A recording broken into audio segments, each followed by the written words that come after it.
Hello friends, welcome to clear SSC. आज हम लोग 25 सितंबर 2025 के इम्पोर्टेंट करंट अफेयर्स करने वाले हैं, जो एसएससी, बैंकिंग, रेलवे सभी एग्जामों के लिए बहुत इंपॉर्टेंट है। आप लोग वीडियो को पूरा ज़रूर देखिए। आज नवरात्रि का चौथा दिन है। चौथा दिन माँ कुष्मांडा माता का होता है। माँ कुष्मांडा माता के आशीर्वाद से आप सभी लोग अपने लक्ष्य को ज़रूर प्राप्त कर लीजिएगा। वीडियो को लाइक, शेयर, सब्सक्राइब ज़रूर कर दीजिए ताकि ज़्यादा से ज़्यादा बच्चों तक वीडियो पहुंच सके। चलिए आज का करंट अफेयर स्टार्ट करते हैं। क्वेश्चन नंबर फर्स्ट, अमेरिका द्वारा H1B वीज़ा शुल्क बढ़ाने के बाद वैश्विक प्रतिभाओं को आकर्षित करने के लिए किस देश ने के वीज़ा पहल शुरू की है? तो जैसा कि हम लोग जान रहे हैं कि H1B वीज़ा शुल्क बढ़ गया है। ये लगभग $1 लाख कर दिया गया है। तो किस देश ने वैश्विक प्रतिभाओं को आकर्षित करने के लिए के वीज़ा पहल की शुरुआत की है? इसका सही आंसर हो जाएगा ऑप्शन नंबर बी, चीन। चीन ने के वीज़ा पहल की शुरुआत की है। इसका एक्सप्लेनेशन देख लेते हैं। अमेरिका द्वारा H1B वीज़ा शुल्क बढ़ाने के बाद चीन ने वैश्विक प्रतिभाओं को आकर्षित करने के लिए के वीज़ा की पहल शुरू की है। यह पहल मुख्य रूप से तकनीकी और विज्ञान क्षेत्र में कुशल पेशेवरों को लक्षित करती है। चीन की राजधानी बीजिंग है। चीन की करेंसी रेवनबी या युआन चलती है। प्रेसिडेंट वहाँ के शी जिनपिंग हैं। इसका उद्देश्य देख लेते हैं। चीन ने इसको क्यों लॉन्च किया है? इसका सही आंसर हो, इसका उद्देश्य जान लेते हैं। चीन की अर्थव्यवस्था में नवाचार और तकनीकी विकास को बढ़ावा देना चाहता है। पहल, यह वीज़ा उन लोगों के लिए है जो चीन में काम करना चाहते हैं। दूसरा नंबर क्वेश्चन देखिए, हाल ही में जारी कैग की रिपोर्ट के अनुसार भारत में राजस्व अधिशेष वाले राज्यों की संख्या कितनी है? यानी रेवेन्यू सरप्लस वाले राज्यों की संख्या कितनी है? इसका सही आंसर हो जाएगा ऑप्शन नंबर बी, 16।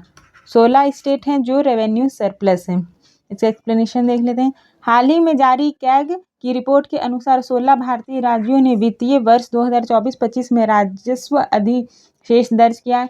राजस्व अधिशेष तब होता है जब राज्य का राजस्व आय उसके राजस्व व्यय से अधिक होती है। कैग का फुल फॉर्म होता है comptroller and auditor general of India. इसका हेडक्वार्टर नई दिल्ली में है। इस्टेब्लिश हुआ था 1958 में। कैग यह भारत सरकार और राज्य सरकार के खर्चों का लेखा परीक्षण करता है। राजस्व अधिशेष सरप्लस होता है। यह राज्य की अच्छी वित्तीय स्थिति को दर्शाता है। नेक्स्ट क्वेश्चन नंबर थर्ड, राष्ट्रपति श्रीमती द्रौपदी मुर्मू द्वारा 23 सितंबर 2025 को नई दिल्ली में कौन सा राष्ट्रीय फिल्म पुरस्कार प्रदान किया गया है? तो कौन सा राष्ट्रीय फिल्म पुरस्कार प्रदान किया गया है? इसका सही आंसर हो जाएगा ऑप्शन नंबर सी, 71। इसका एक्सप्लेनेशन देख लेते हैं। 23 सितंबर 2025 को राष्ट्रपति द्रौपदी मुर्मू जी ने नई दिल्ली में 71वां राष्ट्रीय फिल्म पुरस्कार प्रदान किया। यह पुरस्कार भारतीय सिनेमा में उत्कृष्ट योगदान के लिए दिए जाते हैं। सबसे पहले अवार्ड कब मिला था? फर्स्ट नेशनल फिल्म अवार्ड कब मिला था? 1954 में। ऑर्गेनाइज्ड किसके द्वारा किया जाता है? Directors of film festival. Best film का अवार्ड है ना, श्यामची आई को मिला है। इसका आयोजन, यह पुरस्कार समारोह हर साल आयोजित किया जाता है। इसका उद्देश्य है कलात्मक, तकनीकी और सामाजिक रूप से सार्थक फिल्मों को बढ़ावा देना। चलिए क्वेश्चन नंबर 4 की तरफ चलते हैं। भारत का चावल, गेहूं, गन्ना, चाय, फल, सब्जी और अंडे के उत्पादन में कौन सा स्थान है? तो चावल में, गेहूं में, गन्ने में, चाय में, फल और सब्जी और अंडों में उत्पादन में कौन सा स्थान है? इसका सही आंसर हो जाएगा ऑप्शन नंबर बी, दूसरा। इन सारे सामानों में दूसरा विश्व का सेकंड सबसे बड़ा उत्पादक देश है भारत।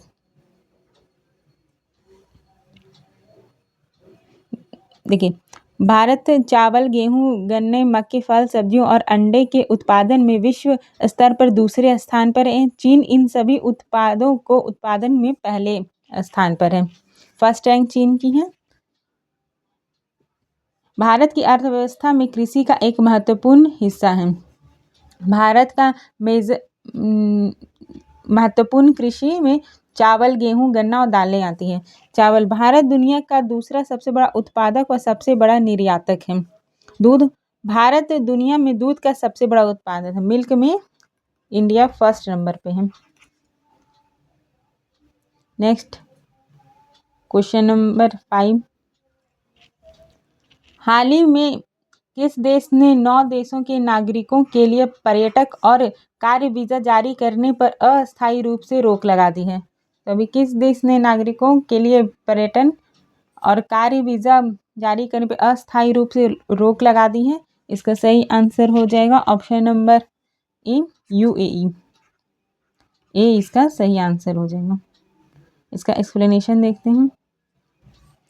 संयुक्त अरब अमीरात ने हाल ही में 9 देशों के नागरिकों के लिए पर्यटक और कार्य वीजा जारी करने से अस्थायी रूप से रोक लगा दी। यह कदम सुरक्षा और प्रशासनिक कारणों से उठाया गया है।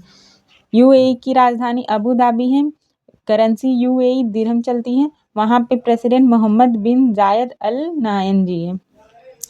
प्रभावी देश, इससे देश में कुछ अफ्रीकी देश और कुछ एशियाई देश शामिल हैं। कारण, यह निर्णय आंतरिक सुरक्षा और वीजा प्रक्रिया को सुव्यवस्थित करने के उद्देश्य से लिया गया है। नेक्स्ट, राष्ट्रपति श्रीमती द्रौपदी मुर्मू ने 24 सितंबर 2025 को कहाँ आयोजित 64वीं राष्ट्रीय कला प्रदर्शनी के पुरस्कार समारोह में भाग लिया है? तो 64वीं राष्ट्रीय कला प्रदर्शनी पुरस्कारों में भाग कहाँ लिया है?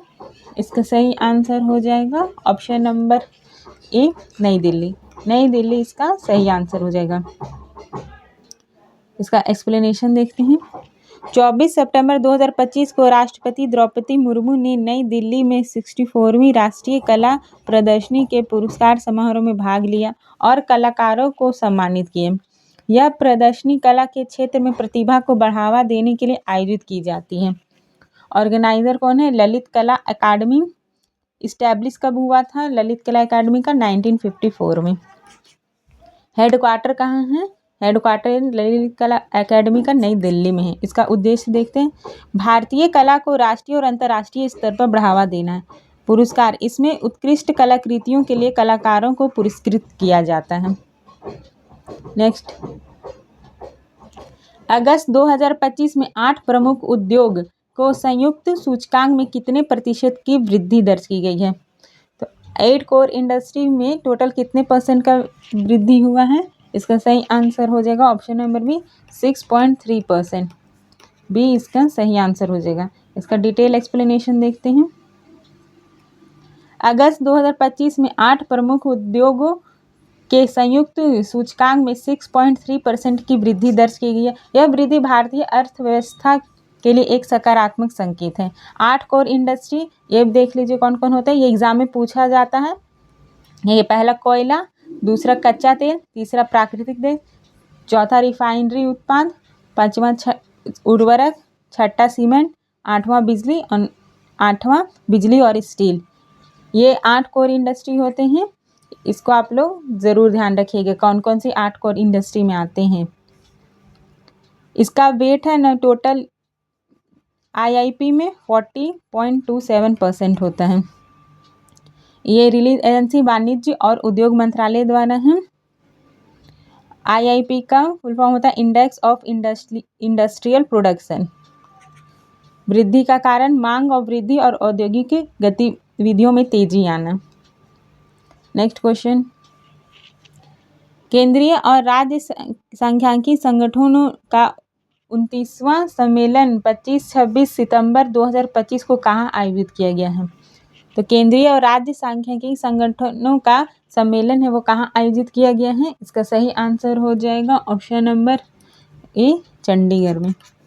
ए इसका सही आंसर हो जाएगा। इसका एक्सप्लेनेशन देखते हैं। केंद्रीय और राज्य सांख्यिकी संगठनों में 29वां सम्मेलन 25 से 26 सितंबर 2025 को चंडीगढ़ में आयोजित किया गया। इस सम्मेलन का उद्देश्य राज्य के बीच सांख्यिकी डेटा संग्रहण और विश्लेषण का समन्वय स्थापित करना था। इसको ऑर्गेनाइज कौन करता है? सांख्यिकी और कार्यक्रम कार्यान्वयन मंत्रालय। इस्टेब्लिश कब हुआ था इस मिनिस्ट्री का? 1999 में। हेडक्वार्टर नई दिल्ली में। इसका उद्देश्य है सांख्यिकी प्रणाली को मजबूत करना और डेटा की गुणवत्ता में सुधार करना। विषय देख लीजिए, इस वर्ष का विषय डेटा आधारित शासन और निर्णय लेने की सांख्यिकी की भूमिका है। चलिए नेक्स्ट क्वेश्चन। भारत का कृषि और प्रसंस्कृत खाद्य निर्यात वर्ष 2024-25 में बढ़कर कितने बिलियन डॉलर हो गया है? तो 2024-25 में बढ़कर कितने बिलियन डॉलर हो गया है? इसका सही आंसर हो जाएगा option number B, 49.4 billion dollar. B इसका सही आंसर हो जाएगा। इसका एक्सप्लेनेशन देख लेते हैं। देखिए, वर्ष 2024-25 में भारत का कृषि और प्रसंस्कृत खाद्य निर्यात बढ़कर 49.4 बिलियन डॉलर हो गया है। यह वृद्धि भारत की मजबूत कृषि नीतियां और अंतर्राष्ट्रीय बाजारों में बढ़ती मांग को दर्शाती है। एक्सपोर्ट प्रमोशन एपीडा करता है। फुल फॉर्म एपीडा का है agriculture and processed food product export development authority. इसका एक बार फुल फॉर्म फिर से देख लीजिए, agriculture and process food products export development authority. APEDA का इस्टेब्लिश कौन सी ईयर में हुआ था? 1986 में।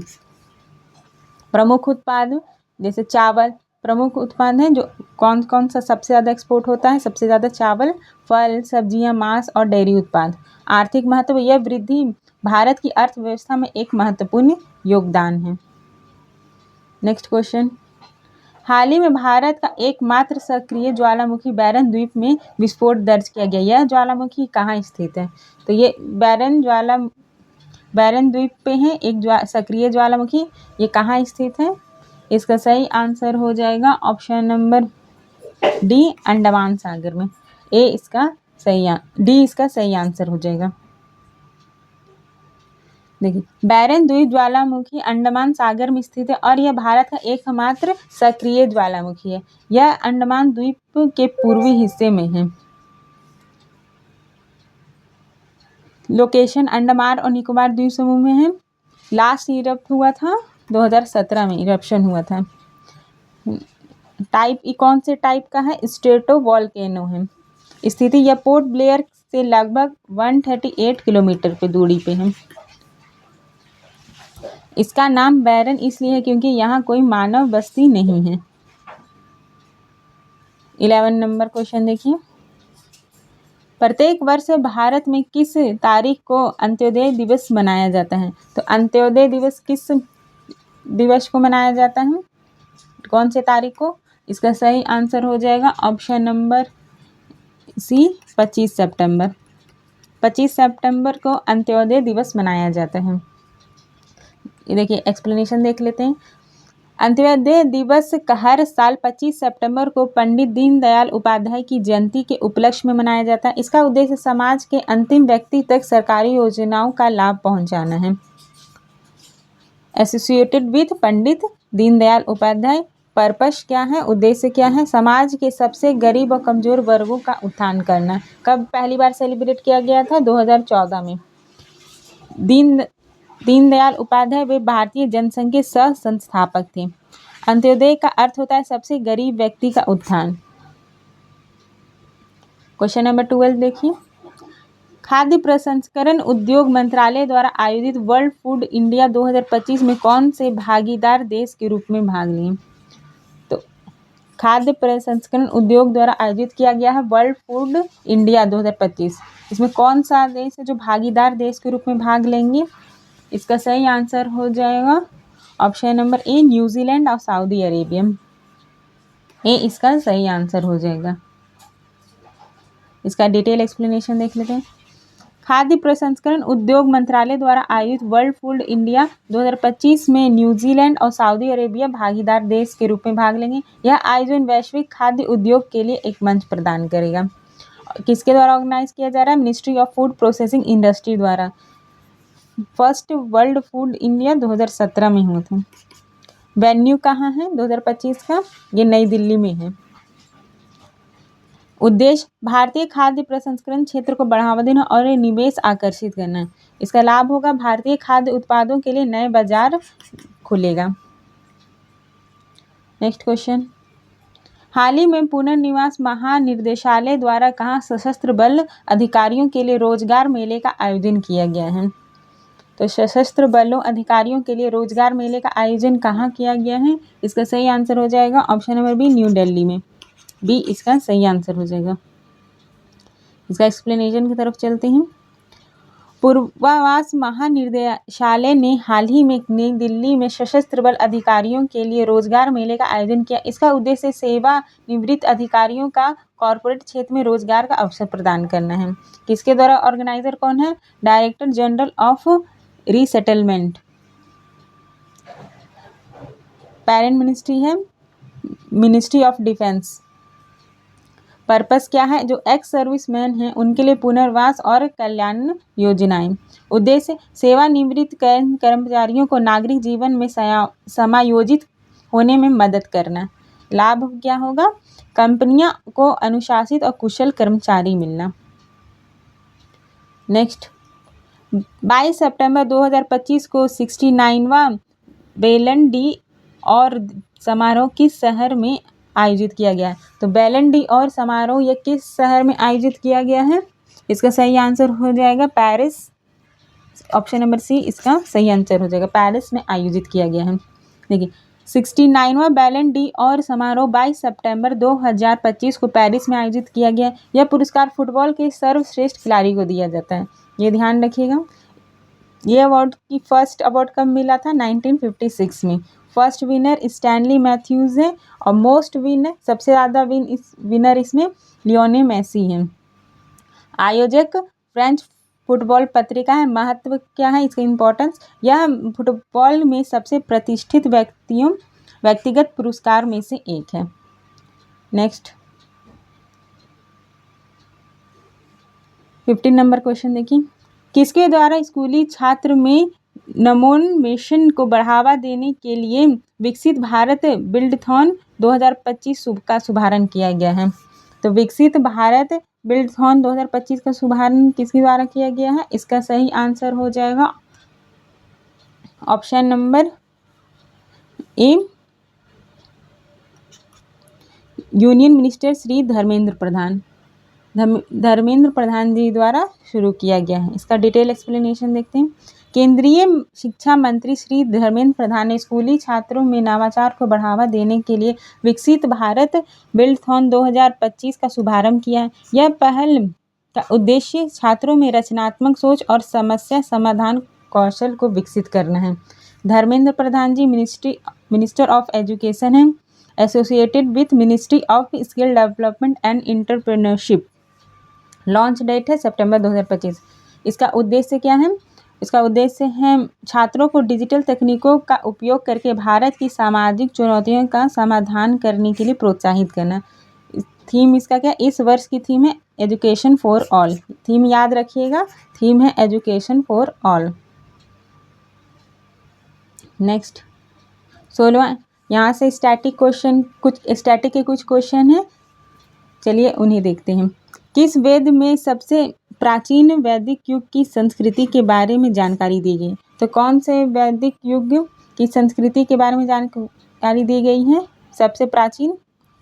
तो इसका सही आंसर हो जाएगा ऑप्शन नंबर डी, ऋग्वेद में। डी इसका सही आंसर हो जाएगा। ऋग्वेद सबसे प्राचीन वेद है। इसमें सब पुराने वैदिक युग की संस्कृति, देवताओं और अनुष्ठानों के बारे में जानकारी दी गई है। टोटल वेदों की संख्या 4 है। पहला ऋग्वेद हो गया, दूसरा सामवेद, तीसरा यजुर्वेद, चौथा अथर्ववेद। ये हिंदू रिलीजन सबसे ओल्डेस्ट है।